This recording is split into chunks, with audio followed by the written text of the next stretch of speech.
lo cortan, porfa. Mateo 20, 28. Abra sus sagradas escrituras en Mateo 20, 28. Y vamos a hablar de algo que quizás muy pocas veces se habla, pero como es un jueves de doctrina, es necesario que nosotros lo sepamos. Y es acerca de la muerte de nuestro Señor Jesucristo. ¿Sí? Dice la palabra del Señor. Cuando usted lo tenga, deme un fuerte amén. Dice la palabra del Señor: como el Hijo del Hombre no vino para ser ¿qué? Sino para, vea al que está a su lado y dígale: para servir. Y para dar su vida en rescate de ¿qué? Puede tomar su asiento. Ya vi que es necesario que los regañe a ustedes para que lean fuerte la Biblia. Hermano, yo creo que la mayoría de los que estamos acá, en alguna ocasión hemos visto alguna película que tenga que ver con la muerte y con la resurrección de Cristo. ¿Cuántos han visto La Pasión de Cristo?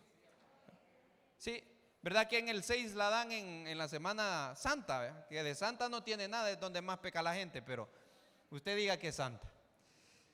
La pasan ahí. ¿Cuántos han llorado con esa película, hermano? ¿Verdad? Yo recuerdo que yo estaba muy pequeño y antes se daba la vida pública de Jesús, ¿verdad?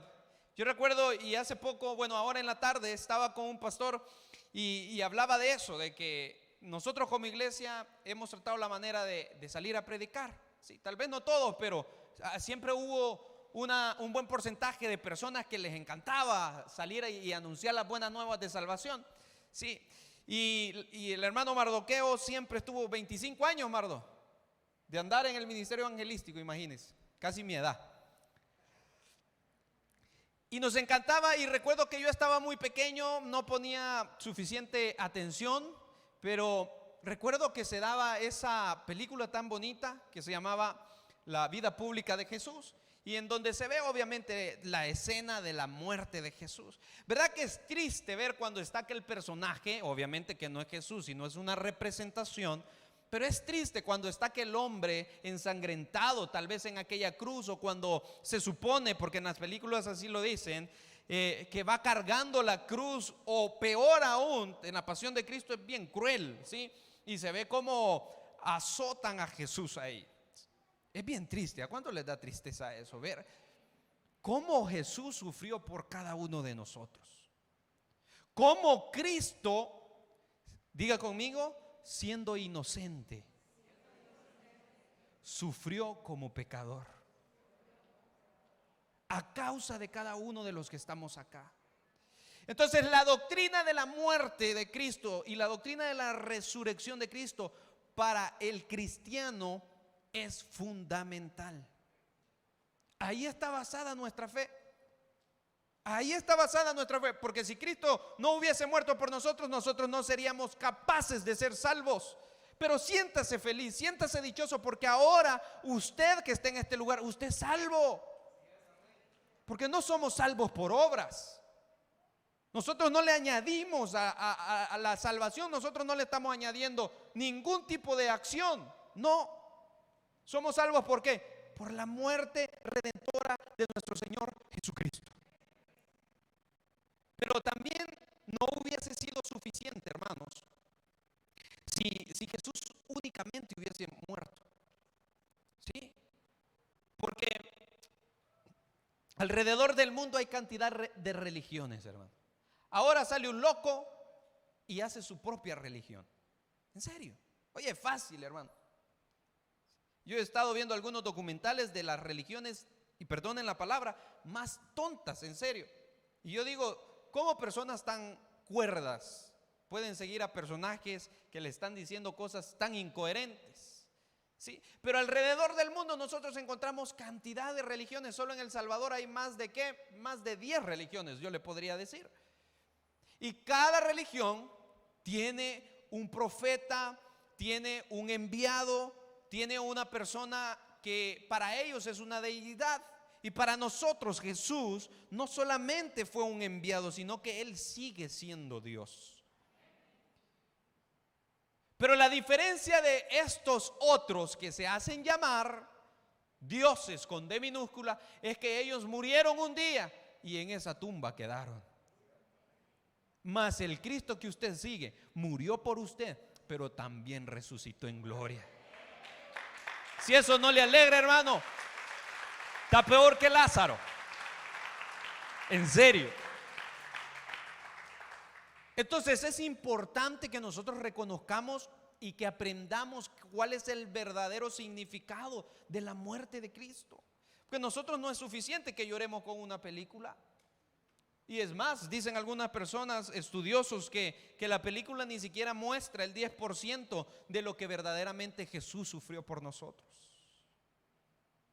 Siendo inocente, siendo juzgado inocentemente, sufrió a causa de cada uno de los que estamos en este lugar, hermanos.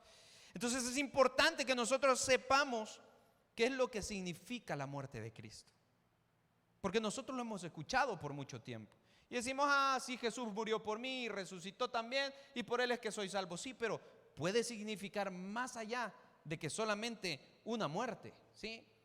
Y quiero que veamos algo, y quiero que usted recuerde, y no sé por qué Dios ha estado mencionando tanto esto, pero Dios es un Dios de propósitos, amén. Y Cristo, siendo Dios hecho carne, también era un hombre que tenía un propósito. Y el propósito de Cristo era venir a la tierra para que todos los que estuviésemos fe en él pudiéramos ser salvos. La palabra del Señor dice que por un hombre entró el pecado. Por culpa de Adán nosotros somos pecadores, o por Eva, mejor dicho. Sí. Hay algo que se conoce como la naturaleza caída del hombre, porque Adán estaba hecho para que no muriera, Adán estaba hecho para que disfrutara las bendiciones de Dios, pero a causa del pecado llega la muerte también. Por eso dice la palabra del Señor que la paga del pecado es ¿qué? Física y espiritual. Sí. Entonces, por un hombre entró el pecado, sí, pero por un hombre entró la salvación en nuestras vidas. Por Adán entró el pecado, pero por Cristo entró la salvación. Es lindo hablar de salvación, hermanos, y esto no solo es para los que están afuera, para los que estamos adentro también, para que reconozcamos, para que pensemos por qué es que Cristo murió por nosotros. Y lo primero que nosotros podemos analizar que es una realidad acerca de la muerte de Cristo es que fue un rescate para nuestras vidas. Diga conmigo: la muerte de Cristo fue un rescate para mi vida. Sí. ¿A cuántos los han rescatado en alguna ocasión en su vida? ¿Sí? ¿Cuántos han estado en peligro alguna vez? Y llegó alguien que Dios lo mandó para rescatarlo a usted.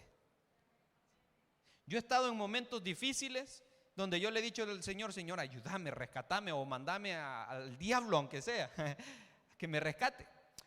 Recuerdo que hace muchos años contaba el pastor de que en una ocasión mi papá, él no podía nadar. ¿Cuántos pueden nadar aquí? Entonces él no podía nadar mucho, y dice que como él era especial, mi papá salía con los jóvenes y todo esto, y dice que en una ocasión él fue con los jóvenes a la playa, y a mi papá le gustaba la playa pero poco. Él quizás iba a la playa una vez al año, ¿verdad? Él iba el 15 de septiembre porque iba allá donde nosotros hacemos la vigilia de la playa, ¿sí? Solamente ese día iba, disfrutaba un ratito ahí y después venía, se bañaba rápido y se venía. Pero lo que le quiero decir es de que dice que en una ocasión, no recuerdo dónde fue, pero fueron a la playa. Y a mí me llamaba la atención porque cada vez que nosotros íbamos, él siempre decía, y aquí están los líderes de jóvenes, él siempre decía: cada vez que vayamos a la playa, lleven un lazo, lleven una pita, pues, para que me entiendan. Sí, lleven un lazo por si alguien se está ahogando, aviéntenle el lazo y sáquenlo rápido. Y dice que en una ocasión él estaba con un montón de jóvenes y dijo un joven: no, hombre, yo puedo nadar, yo me voy a meter allá hasta allá adentro. Vea que siempre hay jóvenes que la pican de machito, a eso es lo que les va peor. Sí. Y dijo el bicho: no, yo puedo, nadie, yo lo voy y se metió y todo. Y dice que estando allá adentro el muchacho, como que le engarrotaron los pies. Y dice que adentro ya no podía salir, ya no podía nadar. Y cuando todos vieron, al principio pensaron que quizás estaba bromeando el muchacho, pero después vieron que de verdad se estaba ahogando. Y tal vez alguien de los que está aquí estuvo en esa ocasión. Y lo estoy utilizando como alguna ilustración. Y dice que rápido aventaron el lazo donde aquel muchacho, y usted sabe que el pastor es el primero que tiene que ir. Sí, el pastor es el primero que tiene que poner la cara. El sábado estábamos cortando un árbol ahí con la reina, con algunos jóvenes. Se cayó el árbol y vino un hombre a ultrajarnos todo. Yo dije que no le vaya a pegar a ninguno de estos muchachos, que me pegue a mí, dije. No, son bromas, yo los puse a ellos primero. Pero hermano, el pastor siempre va primero, sí, en serio. Yo como no soy, son bromas. El pastor siempre va primero. Y aquel hombre lleno de amor, mi padre, se fue primero sin saber nadar. Y dice que se metió, pero él iba confiado en el lazo. Y dice que se metió, y cuando ya estaba dentro, dice que aquel tipo de la desesperación lo bajó a él, a mi papá. Lo bajó y mi papá se estaba ahogando. Y de la desesperación se soltó del lazo también. Imagínense alguien que lo llegue a rescatar y quede el muerto allá adentro. Entonces, al final, pues dice que él empezó a orar. Yo no sé si alguna ocasión lo contó aquí él, ¿sí? Dice que él empezó a orar y dice que le decía: Señor, manda una ola para que me saque, ¿sí? Y dice que las olas le pegaban en la espalda y él se trataba de mantener y le pegaba y se iba saliendo un poquito hasta que salió. Pero lo que le quiero comentar es de que él fue en rescate de una persona, porque quizás si él no se hubiera atrevido a tirar el lazo y salir corriendo a querer sacar a aquel joven desde ya hace mucho tiempo hubiese sido historia. Y qué lindo es encontrar personas que nos ayuden y que nos rescaten a nosotros en momentos tristes, en momentos dolorosos. Es rico que alguien nos diga: no te preocupes, yo estoy a tu rescate. Hermano, pero usted debe reconocer de que hay una persona que vino en rescate de cada uno de los que estábamos acá. ¿Sabe por qué? Porque estábamos perdidos, hermanos, porque estábamos sin rumbo, porque no teníamos ni un solo propósito. Sí. Y ahora hubo una persona que se recordó de nosotros sin que nosotros lo mereciéramos. Hay una persona que me dijo: hermano, usted mucho nos desmerita, pero es que es una realidad, hermano. ¿Qué le podíamos ofrecer a Dios nosotros? ¿Qué necesita Dios de nosotros? Hay unos sinvergüenzas que andan diciendo que Dios necesita nuestro dinero. Dios ni eso necesita. Usted da porque usted va a ser bendecido. Entonces, Dios no necesita nada de nosotros. Nosotros somos los que necesitamos de Él. Y Él vino por rescate de aquellos que han creído y que han confiado en Él. ¿Cuánto han confiado en Él? Entonces, por usted, Cristo vino por un rescate. Dice la palabra del Señor en el Evangelio de Mateo, lo que estábamos leyendo, dice: como el Hijo del Hombre no vino para ser servido, sino para servir y para dar su vida en rescate de muchos. Lo primero que usted debe de saber acerca de la muerte de Cristo es de que era un rescate para nuestras vidas. ¿Cuántos pecaron este día? Si yo estuviera sentado, levantar hasta los pies. ¿En serio? Todos, hermano. Nosotros somos los que hemos categorizado los pecados, como la iglesia tradicional, ¿sí? Pecados blancos, pecados blandos, o no hay blandos, negros. Pero la palabra del Señor es específico y dice que pecado es pecado, hermano. Tanto como el que miente como el que mata. Pero nosotros vemos a una hermana ahí que está hablando algo que no es y dice, ustedes pueden escuchar también para la oreja. Y está hablando del pastor como usted no tiene idea y usted está prestando atención para después irle a decir al pastor. No, en serio. La hermana está hablando, pero después viene alguien bolo y dice: uy, el bolo va a entrar a la iglesia. Y la hermana que estaba hablando allá afuera también va a entrar a la iglesia. Pecado es pecado. ¿Cuántos pecaron ahora?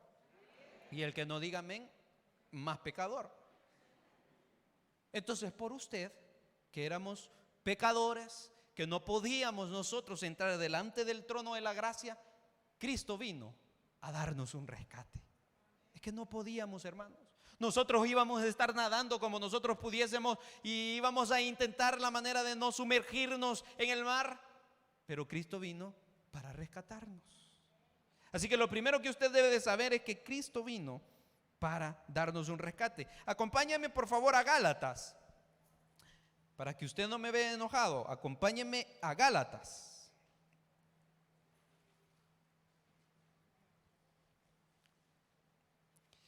Gálatas 3:13. Y mire lo que dice la palabra del Señor. Cristo nos redimió ¿de qué? De la maldición de la ley, hecho por nosotros maldición. Porque escrito está: maldito todo aquel que es colgado de un madero.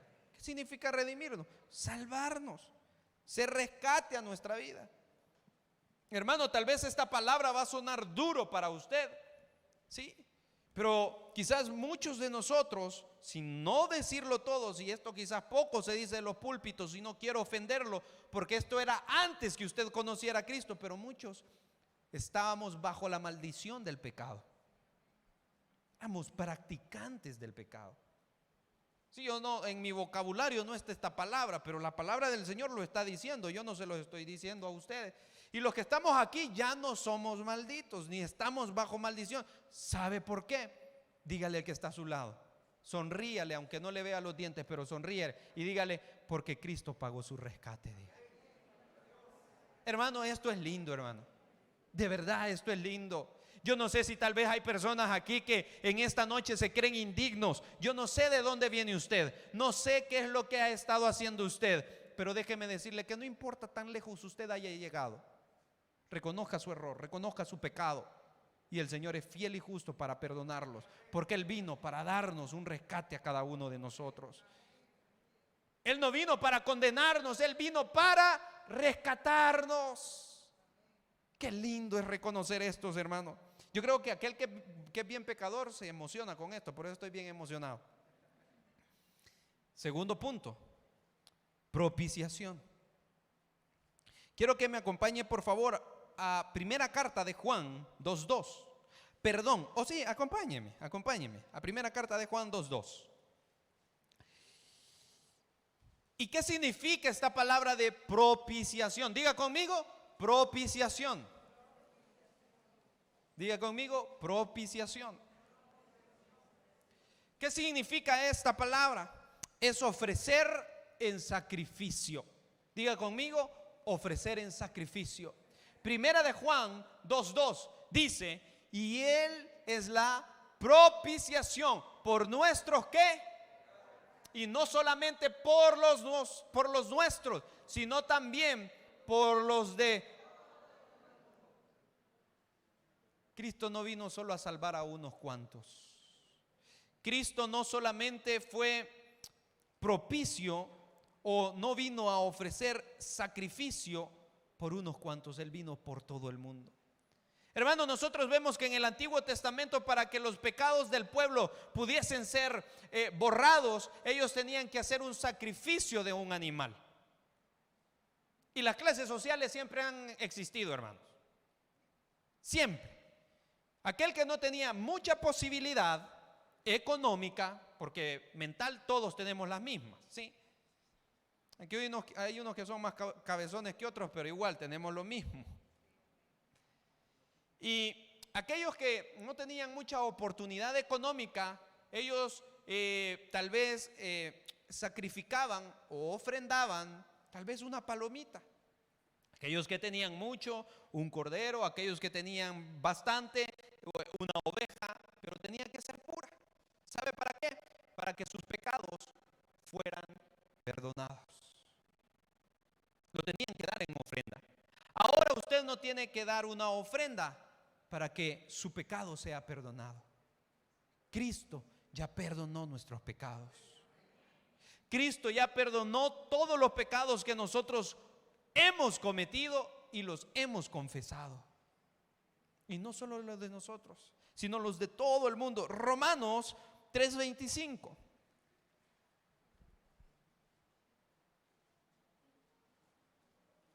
La muerte de Jesús es una propiciación también. Él vino para ofrecerse a causa de cada uno de nosotros. Romanos 3:25, a quien Dios puso como, a quien Dios puso como, por medio de la fe en su sangre, para manifestar su justicia a causa de haber pasado por alto en su paciencia los pecados. Levante su mano y diga: Señor, tu sangre borra todos mis pecados. Hermano, no hay pecado tan grande que la sangre de Cristo no pueda perdonar. No hay pecado tan grande que la sangre de Cristo no pueda borrar en esta noche. Muchas veces nosotros somos los que nos enfrascamos. Muchas veces nosotros somos los que nos torturamos en esta mente y seguimos pensando: Señor, ¿será que me perdonaste? Señor, ¿será que lo que hice hace 10 años, será que ya me perdonaste? Hermano, deje de mortificarse, deje de estar sufriendo. El Señor ya le perdonó. Nosotros somos limpios por la sangre de Cristo. La sangre de Cristo tiene poder. ¿Cuántos dicen amén? ¿Sabe para qué tiene poder la sangre de Cristo? Para borrar nuestros pecados. Diga conmigo: la sangre de Cristo tiene poder. El enemigo se enoja cuando nosotros decimos que la sangre de Cristo tiene poder. Pero ¿para qué tiene poder la sangre de Cristo? Para borrar nuestros pecados. Entonces, a causa de la muerte de Cristo en aquella cruz, Cristo derramó sangre. Muchos vemos como cualquier cosa que Cristo hizo en esa cruz. Cualquiera se hubiese separado y hubiese extendido sus manos, lo hubieran golpeado y ya estuvo. Esa sangre es la más cara que ha podido existir, hermano. ¿Sabe por qué? Porque llevaba esa misma sangre cada uno de los pecados que nosotros hemos cometido. Hermano, a diario pecamos. Ahí, al momento nosotros pecamos. Cada segundo nosotros pecamos. Cada minuto. Es que si no pecamos con el hacer, pecamos con el oír. Si no pecamos con el oír, pecamos con el hablar. Y si no, con el ver. Pero estamos rodeados de pecado. Pero qué lindo es reconocer que el pecado no se va a enseñorear de nosotros, porque la sangre de Cristo está sobre nuestras vidas y la sangre de Cristo es el que borra todas nuestras rebeliones. Qué lindo es reconocer esto. Así que como segundo punto, usted debe de saber de que Cristo se ofreció a causa de cada uno de nosotros. Y esto me encanta también, hermanos. Y como tercer punto, quiero que usted reconozca de que nosotros, o la muerte de Cristo, Cristo en sí nos vino a reconciliar con el Padre. Dice la palabra del Señor en Romanos 5:10.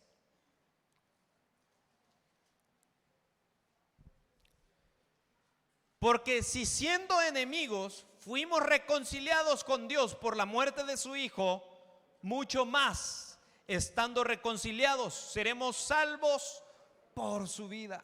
Hermano, nosotros estábamos, diga conmigo, separados de Dios. ¿A causa de qué? Del pecado, hermano. Dios estaba por un extremo, nosotros estábamos por otro, y en esta parte había un abismo que nos separaba. Había algo que nos separaba. Estábamos separados. Lo que les decía acerca de Adán, que por un hombre vino el pecado, pero por Cristo vino la salvación. Por él entró el pecado. Sí, es cierto. La regó Adán. Sí, pero qué lindo es saber de que ahora nosotros podemos tener reconciliación con el Padre. Antes de la muerte de Cristo, tenía que entrar al lugar santísimo para poder tener acceso a la presencia de Dios.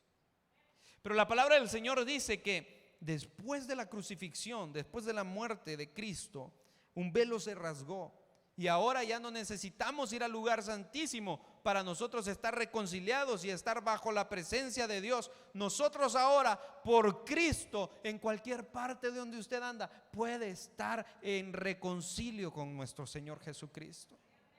Sí, es cierto, vamos a fallar, a pecar, a caer, pero recuerde que Cristo lo reconcilia con el Padre a usted. El Padre estaba lejos de nosotros, o nosotros, mejor dicho, estábamos lejos del Padre. Pero qué lindo es recordar que tenemos reconcilio. Segunda de Corintios 5:18, para ir avanzando porque el tiempo ya me comió. Segunda de Corintios 5:18, y dice la palabra de Dios: y todo esto proviene de Dios, quien nos reconcilió consigo mismo por Cristo y nos dio el ministerio de reconciliar. Es acercar. Hermano, y si nosotros también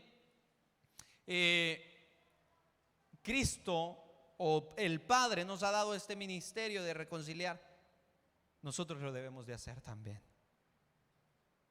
La iglesia, hermanos, y disculpen lo que voy a decir, la iglesia no está para echar a los pecadores. La iglesia está para aceptar a los pecadores. Valga decir que no vamos a aceptar los pecados que traen los pecadores, pero sí vamos a aceptar a los pecadores. Y en muchas ocasiones la idea de una iglesia es que no, que solo gente santa y perfecta hay ahí, por eso yo no me acerco, por eso yo no voy. No, si aquí hay rotos, aquí hay abatidos, aquí hay preocupados, aquí hay pecadores. ¿Cuántos dicen amén? No me hagan sentir solo. Cierto. Entonces nosotros como iglesia, Rey de Reyes, ¿qué debemos de hacer? Aprender a que las personas vengan a Cristo para que se reconcilien también con el Padre. Por eso es que salimos a predicar. Si el hecho de que nosotros salgamos a predicar y que ahora nos paremos en ese lugar que a muchos nos da vergüenza y nos da pena, regalar un tratado, pararnos con lo que dice ahí las palabras, a cualquiera nos da pena. Pero nosotros no lo hacemos para que digan: hey, ve, están los de la Rey de Reyes. Eso es lo que menos importa. Lo que queremos es que la gente recuerde que hay un Dios creador y que la gente recuerde que necesita aceptar a Cristo Jesús en su corazón para que el Padre los pueda aceptar a ellos también. Entonces dice Efesios 2:16. Efesios 2:16 dice: y mediante la cruz reconciliar con Dios a ambos en un solo cuerpo, matando en ella. Eso es lo que había: enemistad entre Dios y su creación. ¿Cuántos se sienten felices de ser hijos de Dios? ¿Cuántos se sienten orgullosos de ser hijos de Dios? ¿Cuántos se sienten satisfechos de poder ser hijos de Dios? Entonces usted tiene reconcilio, hermano. Existen algunas iglesias donde ya no existe el reconcilio, valga la redundancia. He escuchado aquel famoso dicho que dice: alma que pecare, así son en algunas iglesias, pero se les olvida que Cristo vino para reconciliarnos con el Padre. Qué hermoso es reconocer eso. Y como último punto, quiero que usted me acompañe a Isaías 53:6.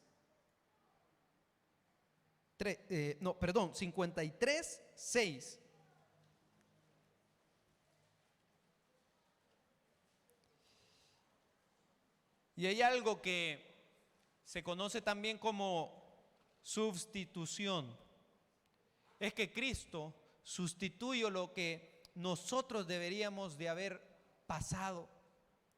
Hermano, Cristo fue el que llevó cada una de nuestras cruces.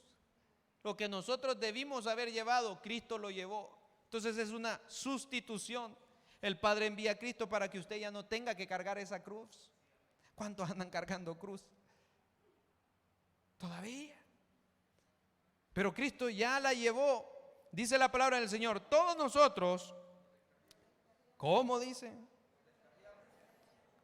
Todos nosotros nos descarriamos como ovejas, cada cual se apartó por su camino, mas Jehová cargó en él el pecado palabra del Señor dice que aquel que dice que no es pecador, hace a Dios mentiroso, porque la palabra del Señor dice que no hay ni un solo justo. Él llevó todo lo que nosotros debimos de haber atravesado. Por eso siéntase feliz de ser hijo de Dios. Por eso siéntase orgulloso de ser hijo de Dios.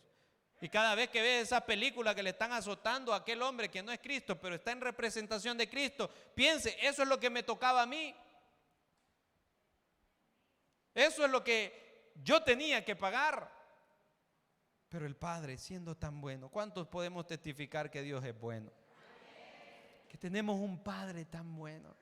Muchas veces nos sentimos solos, tristes, abandonados, pero Cristo es tan bueno que ha prometido estar con nosotros todos los días de nuestra vida. Cada instante Él va a estar ahí. Y me gustaba lo que decía Pablo Rosales, de que Él prometió estar con nosotros, pero no prometió que lo íbamos a sentir siempre. Y es lo que sucede, que muchas veces no sentimos que Dios está aquí, pero Dios está con usted. Siempre donde usted esté, ahí está la presencia del Señor. Terminamos con primera carta de Pedro. Primera carta de Pedro 2:24.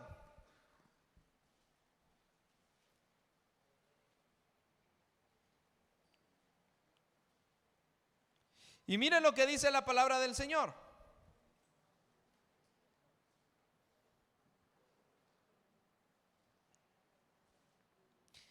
Quien llevó él mismo nuestros pecados. Levante su mano y leamos esta palabra. Dice, quien llevó él mismo nuestros pecados en su cuerpo sobre el madero, para que nosotros, estando muertos ¿a qué? Vivamos a la justicia, y por cuya herida lo que nosotros merecíamos, Cristo ya lo pagó. Termino con esta historia. Hubo un hombre en la Biblia que Dios le hizo una promesa. Dios le prometió un hijo. Su nombre era Isaac. ¿Sí? Risas. Y este hombre sufrió mucho y por apresurado, ¿cuántos apresurados hay? Y por apresurado hizo lo que no tenía que hacer. Y este hombre sufrió mucho por eso, por no esperar en el tiempo de la promesa de Dios. Porque recuerde, lo que Dios promete no tardará en cumplirlo. Y imagínense a Abraham deseando tanto a un hijo, desesperado, más de 25 años esperando su promesa y no llegaba. Después ver a su mujer, que ya hasta la costumbre le había cesado, él tan viejo también, y decir, Señor, ¿cuándo viene tu promesa? Ya nosotros, literal, ya no cuajamos, ¿sí? Pero el Señor es poderoso para hacer grandes cosas.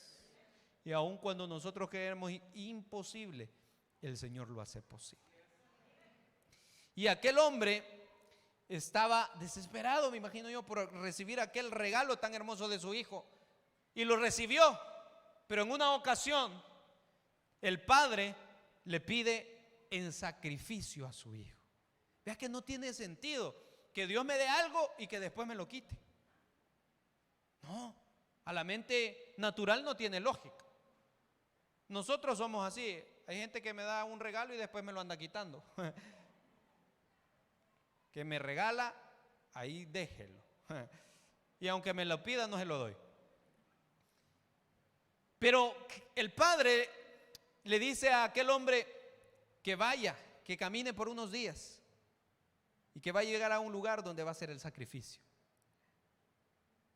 Pero cuando aquel niño, me imagino yo que cuando iba subiendo aquellas montañas y le preguntaba, papi, ¿y a dónde está el sacrificio que vamos a ir a hacer? Imagínense qué dura esa escena, qué triste esa escena. Papi, ¿dónde está el sacrificio? Y Abraham ya sabía en su corazón que tenía que sacrificar a su hijo. Pero Dios lo que quería en realidad no era sacrificar literal a Isaac, sino que lo que deseaba era de que Abraham sintiera en su corazón que debía de sacrificar a aquel niño. Porque quizás muchas veces cuando Dios nos da algo, nosotros sustituimos a Dios por aquella bendición. Y quizás pudo ser el mismo hecho de que Abraham tal vez ya no amó con mayor pasión a Dios y se dedicó a su hijo. Entonces lo que Dios quería era quitárselo de su corazón. Pero voy a esto. Y cuando estaba ya la leña, cuando estaba ya, ¿cómo se llama donde echan pupusas, hermanas? La plancha, ¿sí? Cuando ya estaba la leña, la plancha, y acuestan a Isaac y levanta el cuchillo a aquel hombre. ¿Qué fue lo que apareció en aquel lugar? ¿Qué fue lo que apareció en aquel lugar? El ángel de Jehová se aparece en aquel lugar y le da el ¿qué? Un sacrificio, un cordero. Y nosotros estábamos así como aquel niño que estábamos ya para la muerte a causa del pecado. Pero en eso apareció una sustitución que su nombre es Cristo Jesús. Entonces nosotros ya no morimos al pecado, ahora vivimos en Cristo Jesús. ¿Qué es lo que significa la muerte de Cristo? Muchas cosas, hermanos, en nuestra vida. Significa muchas cosas. Y cuando a usted le pregunte, la muerte de Cristo ha sido un rescate para nosotros, ha sido una ofrenda o de un sacrificio. La muerte de Cristo nos reconcilió otra vez con el Padre y Cristo sustituyó lo que nosotros merecíamos recibir. Póngase sobre sus pies, por favor.